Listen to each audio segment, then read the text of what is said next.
नमस्कार दोस्तों, मैं डॉक्टर स्वप्निल सागर जैन निरामय होम्योपैथी के अपने इस YouTube चैनल पर आप सभी का बहुत बहुत स्वागत करता हूं। दोस्तों, हमारे घर में ऐसे बहुत सारे बच्चे होते हैं, छोटे छोटे बच्चे, मतलब जो नवजात शिशु होते हैं, इन्फेंट्स होते हैं, यानी कि जिनने अभी अभी जन्म लिया है, 1-2 महीने के बच्चे, 1 साल, 1.5 साल, 2 साल तक के जो कुछ बच्चे ऐसे होते हैं जिनको पेट से संबंधित समस्याएं जो होती हैं वो बहुत ज़्यादा होती हैं। पेट में गैस बनती रहती है, पॉटी 2-2, 3-3 दिन तक नहीं जाते हैं तो बड़ा रोते हैं, यूरिन करने की कोशिश करते हैं, बड़ा रोते हैं, खाते पीते कुछ है नहीं।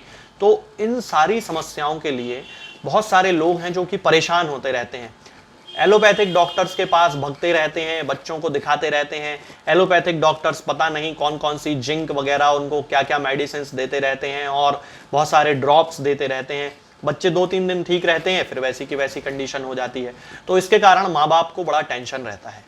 मेरे पास ऐसे बहुत सारे बच्चे आते हैं जो कि इन सारी समस्याओं से पीड़ित होते हैं। तब हम उन केसेस में होम्योपैथी को किस तरह से यूज कर सकते हैं, आज मैं आपसे इस बारे में बात करने वाला हूं, खास तौर से एक मेडिसिन के बारे में जिसे कि र्यूम कहा जाता है।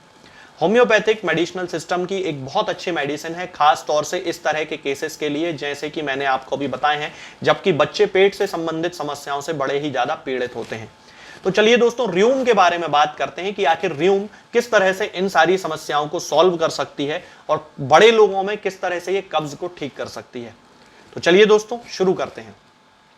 सबसे पहले मैं आपको बता दूं कि र्यूम का जो बच्चा होता है उसका नेचर कैसा होता है। ज्यादातर ये जो बच्चे होते हैं ये बहुत ही ज्यादा जिद्दी किस्म के बच्चे होते हैं। छोटा सा बच्चा भी होगा ना, की भी जिद देख के आपको लगेगा कि अरे भाई ये क्या बच्चा है। मतलब जो चीज वो आपसे मांगेगा, उसने बोला, मतलब हाथ से इशारा करेगा मुझे वो चाहिए, आपने उसको दे दी, 2 मिनट खेलेगा, फेंक देगा, फिर उसको कोई दूसरी चीज चाहिए, उससे आपने उसको दे दी, फिर 2 मिनट खेलेगा, फिर उसको फेंक देगा। तो ये जो इसका नेचर होता है, ये इसी तरह का नेचर होता है। ये जो बच्चा होता है, इस बच्चे में से बहुत ही ज्यादा खट्टी स्मेल आती है, खट्टी ऑर्डर आती है, बहुत बदबू आती है, खट्टे किस्म की बदबू आती है, खट्टी ऑर्डर, जैसे नींबू की, विनेगर की बदबू आती है ना, ठीक वैसी ही बदबू इन बच्चों में से आती है। और ये इसका कैरेक्टरिस्टिक सिम्टम होता है, यानी कि आप इस बच्चे को नहला भी दोगे, दिन में 2 बार भी नहलाओगे, तो भी इस बच्चे से जो खट्टी स्मेल आती है उसके शरीर से वो आना बंद नहीं होगी। और ये जो खट्टापन है, यही खट्टापन उसके नेचर में भी दिखता है। खट्टेपन से मतलब आपको समझ में आया कि उसका नेचर, जैसे मैंने अभी आपको बताया था कि जैसे उसने कोई चीज मांगी, आपने उसको दे दी, उसने फेंक दी। ये खट्टा नेचर ही तो हुआ कि वो बार बार जिद करता है किसी भी चीज के लिए। खाने पीने की कोई चीज मांगेगा, उसको सब कुछ चाहिए, सब कुछ चाहिए, खाएगा इतना सा और मांगेगा इतना सारा। तो ये इस बच्चे का नेचर होता है। और ये जो बच्चा होता है, खास तौर से इसे कोलिक से कोलिक की बड़ी समस्या होती है। कोलिक यानी कि पेट दर्द की बड़ी समस्या होती है। पॉटी नहीं जाएगा। अब पॉटी नहीं जाएगा तो निश्चित सी बात है फ्लैचुलेंस डेवलप होगी, गैस बनेगी, गैस बनेगी तो पेट दुखेगा। छोटा सा बच्चा है, बोल के तो बता नहीं सकता, तो पूरे टाइम रोता रहेगा। खास तौर से रात में आप लोग सो जाएंगे 10 बजे के आसपास, वो बच्चा भी सो जाएगा और फिर आधे घंटे बाद उठ जाएगा और उठ के रोने लगेगा। आपकी पूरी रात ये खराब कर देगा। तो क्यों? क्योंकि उसे गैस बन रही है। अब आप डॉक्टर के पास ले जाओगे और वो उसको ग्राइप वाटर और पता नहीं क्या क्या देंगे, कुछ नहीं होने वाला, 2-3 दिन ठीक रहेगा, फिर वही प्रॉब्लम होने लगेगी उसको, क्योंकि उसको इंडाइजेशन हो रहा है। ये इंडाइजेशन ही उसकी सबसे बड़ी समस्या है। अब वो पॉटी जाने लगेगा तो उसका डाइजेशन ठीक रहने लगेगा। डाइजेशन ठीक होगा तो ऑटोमेटिकली फ्लैचुलेंस बनना बंद हो जाएगी, और फ्लैचुलेंस बनना बंद हो जाएगी तो ऑटोमेटिकली उसको कोलिक होना बंद हो जाएगा। इस तरह से हमें उसके सिम्टम्स को समझना पड़ेगा।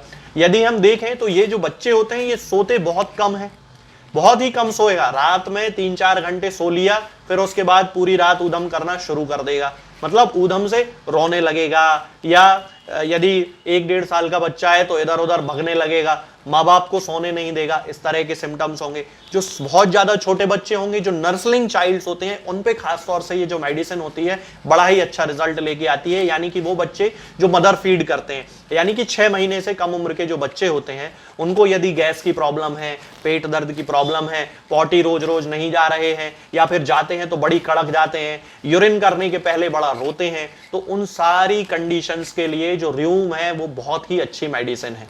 यदि हम इसके एब्डोमिनल सिम्टम्स की आगे यदि बात करते हैं, तो जैसा कि मैंने आपको बताया कि इसको गैस बनने की बड़ी समस्या होती है। तो जब ये गैस पास भी करेगा तो उसमें से भी बड़ी खट्टी स्मेल आती है, बहुत ही बदबूदार स्मेल जो है वो रहती है और बहुत ही बदबूदार फ्लैटस उसकी रहती है। रेक्टम में इसको उन्हीं कारणों से कभी कभी पाइल्स की प्रॉब्लम भी हो जाती है। छोटे छोटे बच्चे होते हैं, लैट्रिन के साथ खून आने लगता है क्योंकि कब्ज उनको बड़ी टाइट रहती है, तो लैट्रिन में चिपका हुआ खून आता है। आप देखेंगे बहुत सारे जो छोटे बच्चे होते हैं उनके मल में, उनके स्टूल में, उनकी लैट्रिन में हल्की हल्की कुछ कुछ जगहों पर ब्लड लगा रहता है, तो उसके कारण वो इंटरनल पाइल्स भी डेवलप हो जाते हैं कभी कभी छोटे बच्चों में। इसके अलावा इनका जो स्टूल है, चूंकि खट्टापन तो इसमें हर जगह पे आपको मार्क्ड मिलेगा, यानी कि हर जगह आपको खट्टापन मिलेगा। इसकी लैट्रिन भी बहुत ही ज्यादा बदबूदार रहेगी, खट्टी बदबू आएगी उसमें से। ठीक उसी तरह से जिस तरह से कि इसको बहुत सारी चीजों में इसका पसीना होगा तो वो भी खट्टा होगा, एकदम से बदबूदार पसीना होगा। यदि मुंह से स्मेल आती है तो वो भी खट्टी स्मेल आएगी। तो इसमें जो है खट्टापन बड़ा मार्क्ड रहता है, और ये खट्टापन उसके शरीर से जब आता है तो आप उसको कितना भी नहला लो, ये ठीक नहीं होने वाला है। इसके अलावा जिन बच्चों के दांत निकलने का समय है, यानी कि डेंटिशन के दौरान जिन बच्चों को बहुत ज्यादा तकलीफ होती है, गैस की बड़ी समस्या होती है, दांत में बड़ा दर्द होता है, टीथर को चबाते रहते हैं और रोते रहते हैं क्योंकि उनको दांतों में दर्द हो रहा है, तो उस कंडीशन में भी र्यूम उनकी बड़ी हेल्प करती है। कई सारे ऐसे बच्चे होते हैं जिनको र्यूम बड़ी सूट करती है, और र्यूम उनको जब दी जाती है तो उनके जो सारे सिम्टम्स होते हैं डेंटिशन से रिलेटेड, डायरिया यदि हो रहा है, कॉन्स्टिपेशन यदि हो रहा है, दांत में यदि दर्द हो रहा है, तो वो सारे सिम्टम्स भी उनके जो हैं वो दूर हो जाते हैं। यदि हम इसके दूसरे सिम्टम्स की बात करते हैं, जैसे कि यूरिनरी सिम्टम्स, तो यूरिन करते समय इसको बड़ी तकलीफ होती है, रोता है बच्चा। छोटा बच्चा होगा, यूरिन करते समय बड़ा रोएगा, और इसके साथ ही स्टूल जब वो पास आउट करेगा तो यूरिन करने की कोशिश करेगा, यूरिन करने की जैसे ही कोशिश करेगा रोना स्टार्ट कर देगा। ये इसका बड़ा ही मार्क्ड सिम्टम होता है। यदि हम फीमेल जेनिटेलिया की बात करते हैं, यानी कि बड़े लोगों में जब हम बात करते हैं, तो इन महिलाओं में एबॉर्शन के बाद यूरिनरी इंफेक्शन होने की शिकायत होती है, और पार्चुरेशन के बाद यानी कि डिलीवरी होने के बाद, बच्चा होने के बाद उनको डायरिया की प्रॉब्लम होती है। तब उस कंडीशन में र्यूम उनकी बहुत ज्यादा हेल्प करती है। खास तौर से ये जो महिलाएं होती हैं डिलीवरी के बाद, उनके जो बच्चे होते हैं, उनका जो बच्चा होगा वो दूध पीने से मना कर देगा, यानी कि उसको दूध बिल्कुल नहीं पीना अच्छा लगेगा, क्योंकि उनका जो मिल्क होगा वो येलो होगा और खट्टा होगा, कड़वा होगा। इस तरह से वो जो है बच्चा, उसे दूध का टेस्ट बिल्कुल अच्छा नहीं लगेगा, तो वो दूध पीना बंद कर देगा। तो जिन महिलाओं में इस तरह के सिम्टम्स हैं उनमें भी र्यूम बहुत अच्छा काम करती है, उन्हें र्यूम जरूर देना चाहिए। यदि हम नींद की बात करते हैं तो इसके सारे जो पेशेंट्स होते हैं उनमें नींद बड़ी ही कम होती है। खास तौर से जो बच्चे होते हैं, जैसा कि मैंने अभी आपको बताया है कि बहुत ही कम सोते हैं, बहुत ही कम खाते हैं। खाने के मामले में उन्हें चाहिए बहुत कुछ, खाएंगे इतना सा, और सोने के मामले में 2-3 घंटे सो लिया, 4 घंटे सो लिया, उसके बाद दिन भर उनको ऊधम करना है, दिन भर उनको परेशान करना है, रोना है। रात में सोते समय जिन बच्चों में रोने की आदत होती है, तो उनके रोने का कारण एक हो सकता है कि उनको पेट में कोलिक हो रहा हो, पेट में दर्द हो रहा हो, दर्द के साथ साथ गैस बन रही हो, फ्लैटस बन रही हो। जो बच्चे हैं वो बहुत ज्यादा गैस पास कर रहे हो, तो उनके लिए भी र्यूम बहुत ही अच्छी एक मेडिसिन है। इसके अलावा यदि हम इसके एडल्ट लोगों में कमर के सिम्टम्स की बात करते हैं, तो कमर में इनको बड़ी स्टिफनेस की शिकायत होती है, यानी कि कमर में बड़ी जकड़न रहती है, और खास तौर से स्टूल से आने के बाद, टॉयलेट से आने के बाद, यानी कि लैट्रिन करके आने के बाद, तो इनके लंबर रीजन में, यानी कि कमर का जो निचले हिस्से से थोड़ा सा ऊपर का जो हिस्सा होता है, लंबर रीजन जिसे कहा जाता है, उस हिस्से में तो बहुत ही ज्यादा कड़कपन रहता है, बहुत ही ज्यादा स्टिफनेस की शिकायत इनको रहती है। तो दोस्तों ये जो सारे सिम्टम्स होते हैं ये र्यूम के होते हैं। खास तौर से क्लिनिकली इसका सबसे ज्यादा यूज किया जाता है बच्चों के केसेस में।